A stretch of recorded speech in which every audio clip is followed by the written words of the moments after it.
नमस्कार, आप देख रहे हैं प्रदेश जनवार्ता और मैं हूं आपके साथ छवि। कश्मीर में हुए आत्मघाती आतंकी हमले के बाद पूरा देश स्तब्ध है। कोई कुछ नहीं समझ पा रहा है कि आखिर कैसे आतंकवादी हमारी मिलिट्री में घुसकर इस कदर हमलावर हो गए कि हमारे 1, 2 या 3 जवान नहीं बल्कि पूरे 44 जवान शहीद हो गए। इसके लिए दोषी कौन है, ये प्रश्न आज पूरा देश पूछ रहा है। शायद इसका जवाब हमारे प्रधानमंत्री के पास भी नहीं, क्योंकि अब उनके पास तानने के लिए वो 56 इंची सीना नहीं बचा जिसकी वो बड़े गर्व के साथ पिछले लोकसभा चुनाव के समय चौड़ा करके जनता को दिखा रहे थे। जम्मू कश्मीर के पुलवामा में सीआरपीएफ जवानों पर हुए आतंकवादी हमले के विरोध में पूरे देश से इस वक्त कड़ी प्रतिक्रियाएं आ रही हैं। मध्य प्रदेश की राजधानी भोपाल में भी इस वक्त कांग्रेस कार्यकर्ताओं द्वारा एक विरोध प्रदर्शन दर्ज कराया गया है। यहाँ पर उन्होंने मोमबत्तियां जलाकर कैंडल मार्च निकाला है और कड़ा केंद्र सरकार के प्रति जो है कड़ा रुख इख्तियार करते हुए और केंद्र सरकार को इसका जिम्मेदार ठहराया है। जो भी हुआ ये महज आम या साधारण घटना नहीं है, इसे चुपचाप सहन नहीं किया जा सकता। इसका हिसाब और जवाब प्रधानमंत्री को आम जनता के सामने ईंट का जवाब पत्थर बनकर देना होगा। एक शीश के बदले 70 शीशों की भाषणबाजी से जनता का पेट नहीं भरेगा और ना उनका गुस्सा शांत होगा। उसे भाषण नहीं बदले की कार्यवाही चाहिए। ये आज कश्मीर से कन्याकुमारी तक जनता चिल्ला चिल्ला कर कह रही है।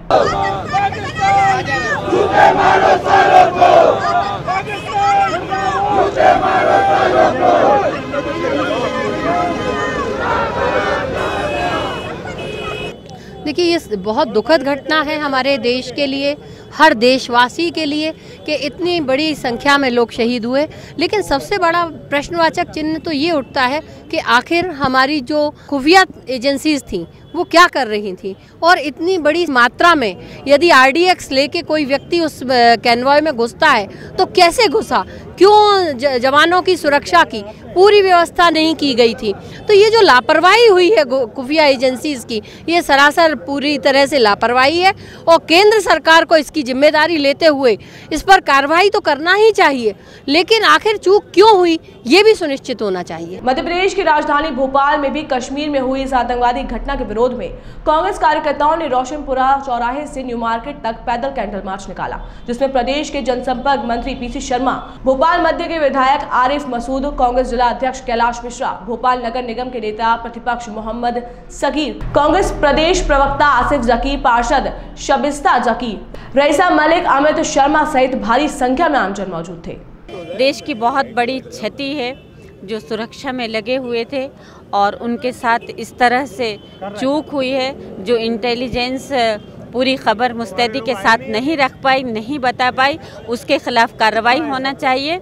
और मेरा मानना ये है कि कार्रवाई जो इंटेलिजेंस जिस तैनात रहती है, जो खुफिया जानकारी देती है, उससे कैसे चूक हुई इसकी जानकारी दी थी। तो हमारा मानना ये है कि फिर यहाँ पर हम मानेंगे कि केंद्र सरकार फेल हुई है और उस केंद्र सरकार में जिम्मेदारी लेते हुए, अपनी जिम्मेदारी मानते हुए हमारे प्रधानमंत्री जी मोदी जी को अपने पद से इस्तीफा दे देना चाहिए कि वो देश की सुरक्षा करने में असफल हैं। उन्होंने तो ये भी कहा था कि अगर एक सर कोई ले जाएगा तो हम 10 लाएंगे, लेकिन आज तक लगभग 4.25 साल होने को गए, बदले में कुछ नहीं आया, बल्कि देश के हमारे जवानों के ही सर गए हैं और ये किसी का सर आज तक लेके नहीं आ पाए। बहुत ही दुर्भाग्यपूर्ण, बहुत ही बड़ी घटना हुई है। पूरा देश आज कहीं ना कहीं मन में आक्रोश है, पूरी जनता के मन में आक्रोश है, पूरी देश के जनता के मन में आक्रोश है। बहुत बड़ी घटना है। मैं जो जवान शहीद हुए उनको नमन करता हूँ, प्रणाम करता हूँ। कहीं ना कहीं खुफिया तंत्र ने जो 1-2-4 दिन पहले ही बता दिया था, तंत्र ने कहा था कि कुछ होने वाला है, लेकिन हमारी दिल्ली में बैठी सरकार की जू नहीं लगी। ये पूरी तरह से दिल्ली सरकार की गलती है। देश को, प्रधानमंत्री को नैतिकता के आधार पर इस्तीफा देना चाहिए। और उनकी पार्टी ये कहती थी, विपक्ष में थी तो ये कहती थी कि एक सर के बदले 10 सर लाएंगे। सर तो हिंदुस्तान की सरजमी पे ही कट रहे हैं। आज तक पाकिस्तान से कौन सा सर लेके आए? सर्जिकल स्ट्राइक में कौन सा सर लेके आए? जो सर्जिकल स्ट्राइक की बात करते थे, अरे सर्जिकल स्ट्राइक करी, माना हमने, लेकिन एक आध सर लेके आते, जैसे हमारी धरती पर, हमारे हिंदुस्तान से जो सर हमारे जवान मारे जा रहे हैं, हमारे जवान शहीद हो रहे हैं, ऐसे सर काट के सर्जिकल स्ट्राइक से लाते तो हम मानते।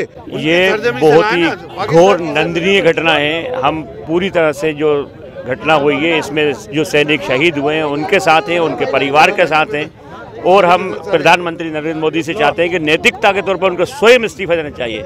आज तक वो कैसे प्रधानमंत्री बने हुए, इतनी बड़ी घटना हुई है हमारी, और उन्होंने कहा था हम 1 सर की जगह 10 सर लाएंगे। 44 लोग शहीद हुए, 440 सर लाओ, उसके बाद वोट मारने के लिए आओ। हम यह आतंकवादी घटना अचानक नहीं हुई और ना ही ये कहा जा सकता है कि सरकार को इसकी कानों कान खबर नहीं थी। देश की खुफिया एजेंसियों ने 10 दिन पहले इस तरह की घटना घट सकती है कि विषय में सरकार को चेतावनी दे दी थी। 44 जवानों की आत्मा चीख चीख कर हमारी सरकार से पूछ रही है कि आखिरकार क्यों उनकी चूक का खामियाजा उन्हें अपनी मौत के रूप में चुकाना पड़ा, आखिर क्यों उन्हें जंग लड़ने का मौका नहीं मिला। जो जैश की संस्था जिनने बनाई है संगठन, वो 1999 में भारतीय जनता पार्टी के लोग की सरकार जब थी जो है केंद्र में, तो यही लोग जो है दिल्ली से जो है उसे जो है कंधार छोड़ने के लिए गए थे, और वही लोगों ने इस संगठन को बनाया, जो जैश संगठन इन्हीं का संगठन है। जम्मू कश्मीर के इस आतंकवादी हमले का हम पुरजोर विरोध करते हैं और जितने मृतक हमारे शहीद हैं उनको हम श्रद्धांजलि प्रेषित करते हैं।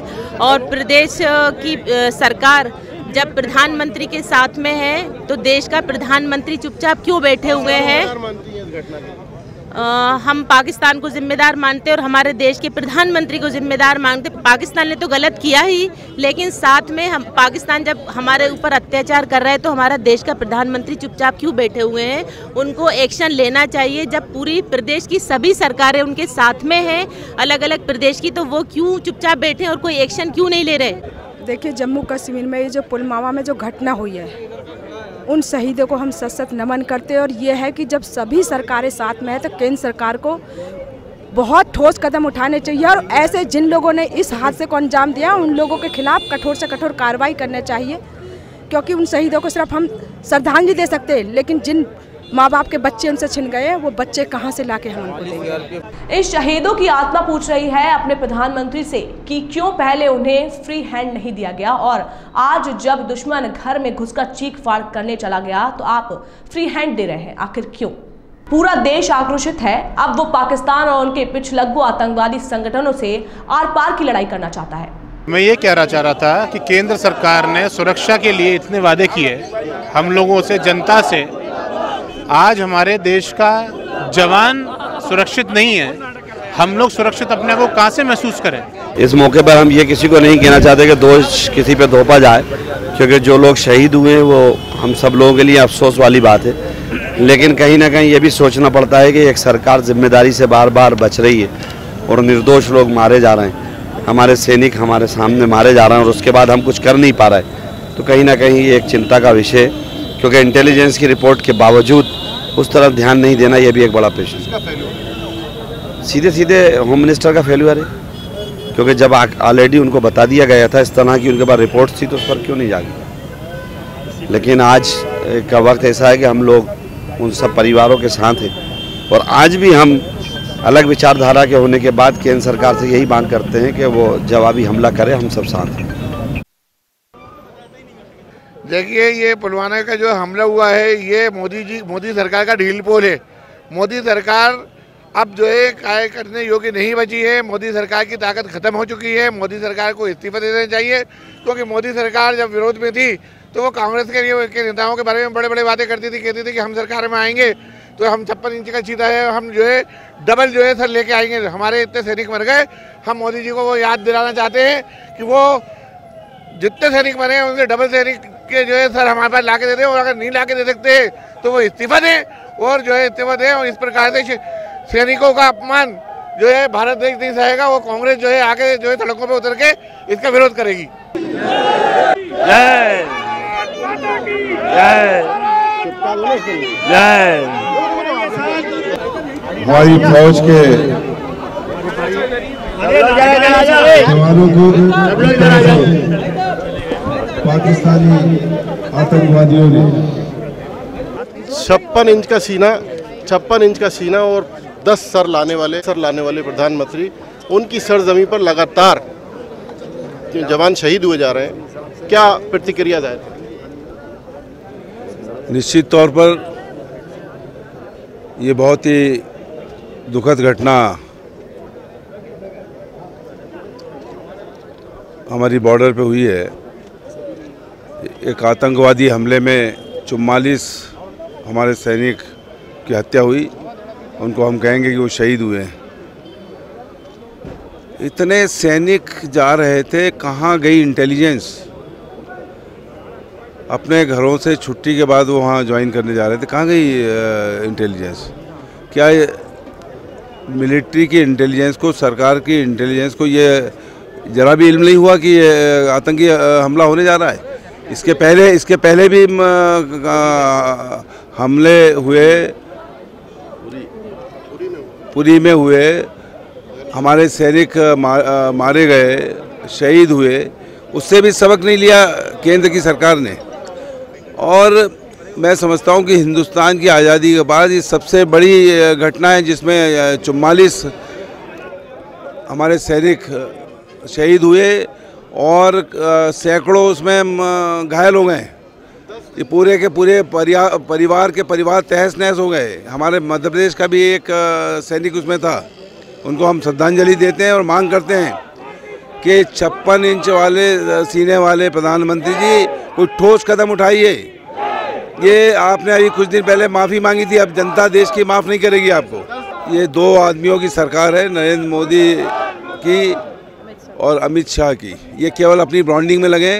ये 2019 के चुनाव के लिए रैलियां कर रहे हैं, लेकिन इनको देश की भी और हमारी सेना की भी कोई फिक्र नहीं है। अगर इंटेलिजेंस की रिपोर्ट आ गई थी तो इनको एक्शन पहले ही लेना था और इनकी जान बचाई जा सकती थी सैनिकों की।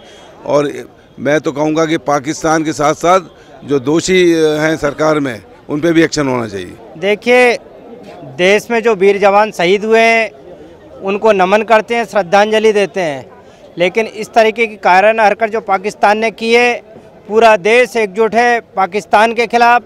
राजनीतिक भावनाओं से अलग हटके पूरे लोग चाहते हैं कि पाकिस्तान के खिलाफ कड़ी कार्रवाई हो। देश के आम नागरिक हो, वरिष्ठ लोग हों, राजनीतिक दल के नेता हों। निश्चित तौर पे एक बात सामने आती है कि इंटेलिजेंस ने खबर कर दी थी कि बड़ा आतंकी हमला होने वाला है। इसमें खुफिया एजेंसी, खुफिया तंत्र किस तरीके से नाकाम रहा, ये भी एक जांच का विषय है, इसकी जांच होना चाहिए। जिम्मेदारी तो हम बाद में तय करेंगे। पहला ये है कि ये देश के लिए बहुत दुखद खबर है। 1989 के बाद आज पहली बार ऐसा हुआ जब इतने हमारे जवान शहीद हुए हैं। हम ये बात ना करें आज कि फेल्योर क्या है। फेल्योर होता है तभी कुछ होता है।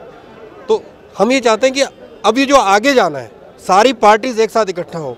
ये एक दिन की नहीं हो, ये श्रद्धांजलि हम देकर यहाँ चले ना जाएं अपने घर पे। ये श्रद्धांजलि अमर शहीदों के नाम तब तक चले जब तक हम कोई ठोस प्रमाण इसका नहीं लेके आए, कोई सोल्यूशन नहीं लेके आए, कोई समाधान नहीं लेके आए।